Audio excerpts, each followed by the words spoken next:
In this section, we are going to look at some of the common things that may intoxicate your cat. Some will be more dangerous than others. I want you to think about the symptoms you might see, the treatments that may be involved, the information that you need for your vet, and some toxic doses. So we're going to discuss all of these things and look at these throughout this chapter. Cats are not usually attracted to sweet foods as their taste buds on their tongue are not very reactive to sweet taste. However, grapes, raisins and sultanas may still be eaten by some cats and can all be extremely toxic when eaten in any quantity. Even small amounts can lead to kidney failure and death. Not all cats will be affected in the same way. Some may be unaffected, some will suffer with mild gastric signs such as vomiting and diarrhea, and some can be extremely unwell. But you must seek veterinary advice if your cat eats any of these. Once again, cats are not normally attracted to sweet things, so chocolate would not be on their agenda. But I have known cats that have eaten chocolate. Now, when we look at dogs, we think about the Choc Tox calculator, which is a really useful tool, but that doesn't apply to cats. So we never really know if the amount they have eaten is toxic. So the best thing you can do is to seek veterinary help. They may need to put your cat on a drip and use supportive care whilst your cat gets over their chocolate toxicity. Theobromine and caffeine contained in chocolate are what makes it so toxic to cats. Their stimulating effects can lead to death. Here are some of the symptoms you may see: vomiting, diarrhea, restlessness and pacing, high heart rate, seizures, high body temperature and low blood pressure. Xylitol is a sugar-free substitute that is extremely toxic to cats and can be found in chewing gum, some peanut butters, mouthwash, toothpaste and many other products. Thankfully, this is an uncommon toxicity in cats and is mainly seen in dogs, but I would still like to make you aware of what it can do if eaten. Ingestion of xylitol can actually cause hypoglycemia, and that's because insulin comes rushing in, it tries to break down this sugar that's there, which is xylitol, but actually leads to really dangerously low blood sugar known as hypoglycemia. There's a few other things that you should worry about with xylitol, and that's if you're feeding something like peanut butter. So peanut butter is quite fatty, and if you feed it to your cat, they are at high risk of developing pancreatitis, which may cause vomiting and diarrhea. Also, peanut butter is quite claggy, so when you put it in your mouth, it's quite hard to swallow, so your cat may actually show signs of choking. Here's a top tip.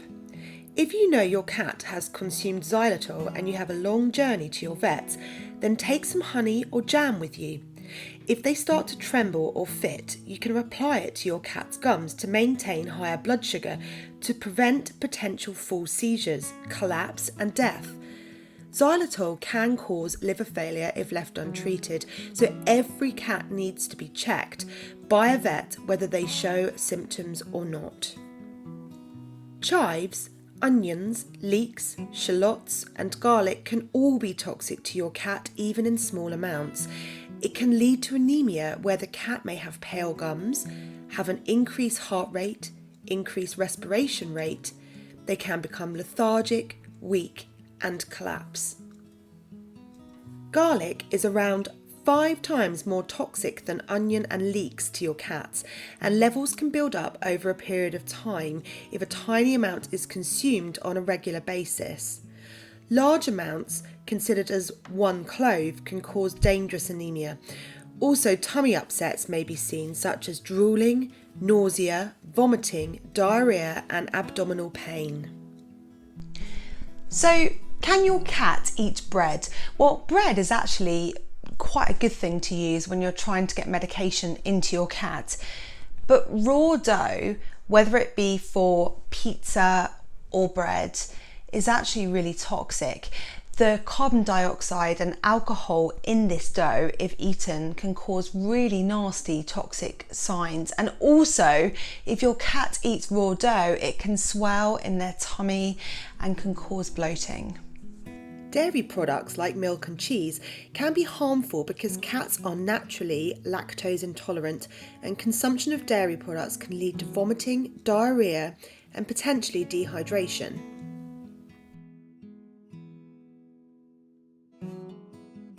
Ibuprofen and any other human painkillers such as paracetamol are extremely toxic to cats. Cats are even more sensitive to them than dogs. Any amount ingested by your cat can lead to toxic signs such as vomiting and diarrhea, renal failure, gastric ulceration, pale gums, panting, and death. Always seek advice from your vets or the animal poisons line if any amount is ingested. So some other human medications that I've seen that have been eaten by cats include antidepressants, aspirin, and ADHD medication. All can cause toxic signs such as seizures, fast heart rate, lethargy, and fever. Now, the most important thing to do at this point is to take the drug packaging to your vet, and also to overestimate. So if you think your cat has maybe eaten 2 or 4 tablets, go with 4. Let's treat at the highest possible amount they may have eaten. That will give the most accurate and best outcome. Flea and worming products are generally safe if used correctly, but flea products can cause severe toxicities if used incorrectly, such as applying the wrong size of treatment, or accidentally using a dog-based product on a cat, using out-of-date products, and applying treatments in the wrong place so that the cat is able to lick them, or if the product drips down the side of their body, again making them easy to lick when grooming. It is best to keep dogs and cats separated if you are using spot-on treatments, especially if they like to groom one another. Wait until the product has fully dried out and no residue seen on the coat until you allow them to be together again. So worming products intended for cats are not really seen as a problem. We don't see many side effects, but if your cat licks a wormer intended for a large animal, say for a horse, it could be deadly.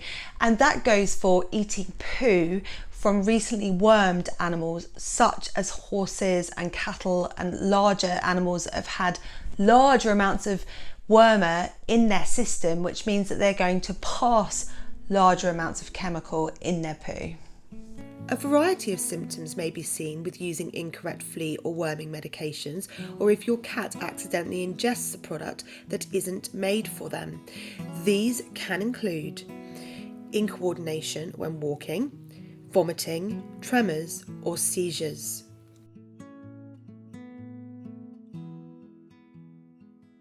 Every part of a lily can be potentially toxic for your cat, including the pollen, leaves, petals, and the water from the vase. Even if your cat just brushes up against these flowers, if the pollen gets on their fur and they groom themselves, it can make them critically ill. The peace lily shown here, along with calla and Peruvian lilies, are described as being not true lilies. Although they can still cause salivation, swelling of the face, and pain if eaten, their toxic effects are not as serious as the true lilies. Tiger lilies are classed as true lilies, as are Easter, rubrum, Asiatic, day, Japanese, and stargazer. These are the dangerous lilies that can cause severe toxicity even if a small amount of their pollen was to get on to the cat's fur. So all lilies can cause a toxicity in your cat, although they won't be serious if they are not true lilies. But serious symptoms can develop if they are true lilies. Things like vomiting, lethargy, drooling, and anorexia. True lilies are described as nephrotoxic, and that means that they can actually cause renal failure, which means it's vitally important that you contact your vet if your cat has eaten or come into contact with any type of lily.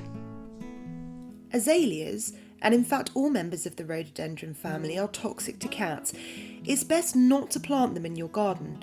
All parts of the plant can cause mild to more serious toxicities, and signs that they may have ingested them include vomiting and diarrhoea, lethargy and weakness, excessive drooling and loss of appetite, and the risk of seizures and coma.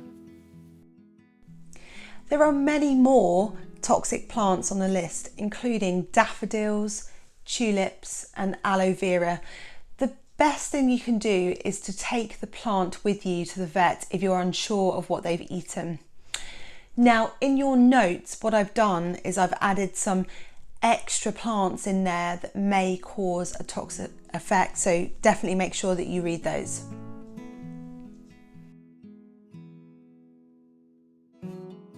Antifreeze, also known as ethylene glycol, is extremely toxic to cats. Even the smallest amount ingested can lead to kidney failure and death. Although cats do not taste sweet tastes, they do find antifreeze attractive to drink. Drinking from puddles or stagnant water containing it are the biggest risks. Make sure you clear up any spillages immediately. Symptoms seen are associated with kidney failure, and they may include polydipsia or increased thirst, vomiting, ataxia, so that's looking like they're drunk when they're walking, lack of urination, or at the start of this they may urinate more so, difficulties breathing, seizures and collapse. Now, there's nothing you can really do at home because we as vets need to give these guys intravenous vodka to make them better. So don't attempt anything at home, just seek immediate veterinary attention. Rock salt used on icy roads can cause toxic signs if it's ingested, which is possible if the cat licks their paws after walking on it. It can lead to high blood sodium and can cause lethargy, vomiting, polydipsia, which is an increased thirst, seizures and kidney damage. Skin contact with rock salt can cause irritation and sores. Here are some of the things that you can do to help. Don't allow pets out if there is rock salt on the paths and roads where your cat goes. Consider using boots to cover the paws if your cat will tolerate them. Wash your pet's feet and areas that have been in contact with it when they come inside. This will be easier to control with dogs. Ensure you store rock salt in containers that are pet-proof. If your cat gets anything on their coat, such as oil or rock salt, it's actually worth cleaning them first with washing up liquid, and it's worth that extra few seconds to do that before your trip to the vet. Bleach and other products that contain ammonia or chlorine can smell like wee to your cat. That means your cat might start urinating in the areas where you've cleaned with these products to mark their territory. Some become quite excitable by the smell of bleach and may rub their cheeks in it and consequently ingest it when grooming. The ingestion of bleach can cause symptoms such as drooling and vomiting, ulceration of the mouth and gastrointestinal tract, so that's from mouth through to bottom. It can also cause painful eyes and watery eyes. What you can do if you think your cat has ingested bleach is to offer them water and watery food to try and decontaminate the toxic effects. And you can also wash off any signs of residue of bleach from their coat using washing up liquid, but you're going to need to seek veterinary advice whatever you do. Never make them vomit.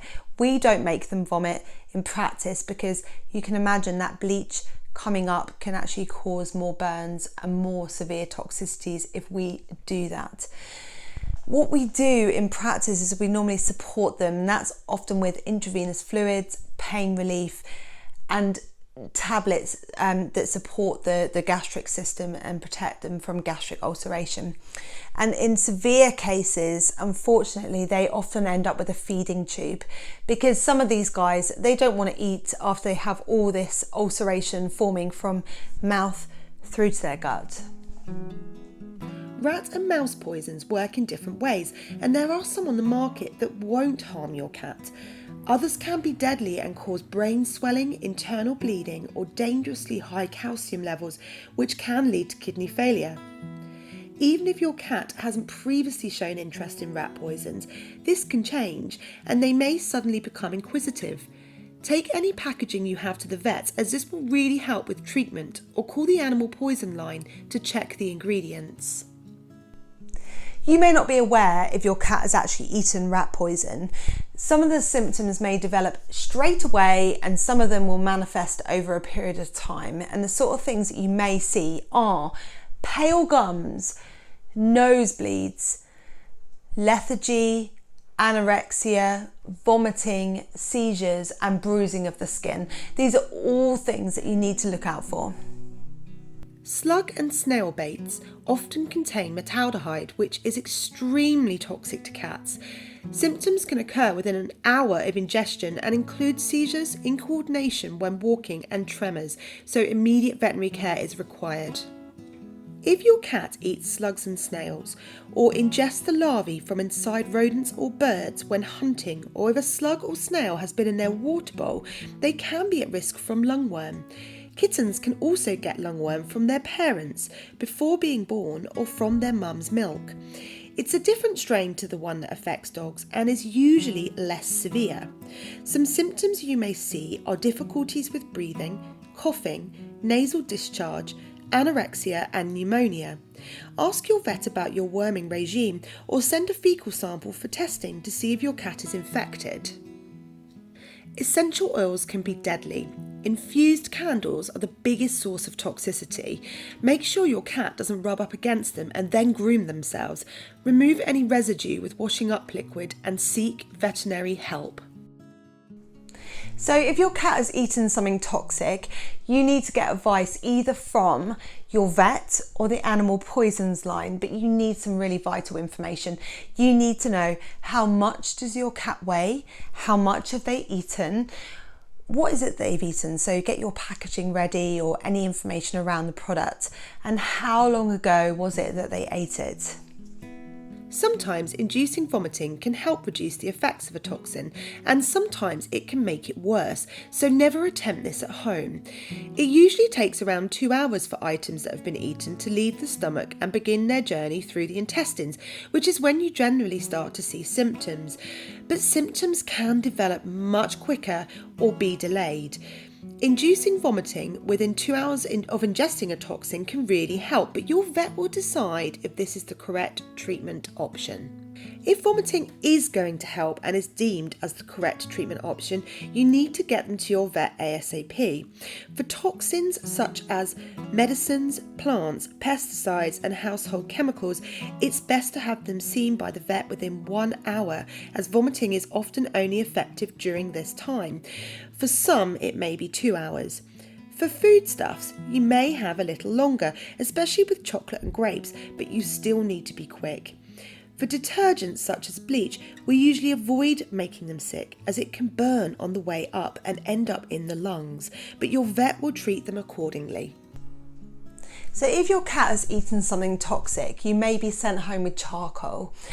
And we use this because it mops up all the excess toxin and hopefully stops it from causing any other problems. We usually get you to use this until the feces turn black. The only time that we don't use charcoal is if your cat is really dehydrated, as it can be contraindicated in these situations. But overall, charcoal is actually a really great substance and has very little side effects. Many toxins affect various organs, but often the kidneys are involved. You can learn more about signs of kidney problems in the geriatric patient chapter. Although with toxins, the kidney failure is usually acute and potentially reversible. But in our older pets, it's usually chronic and irreversible, and just manage to slow the progression.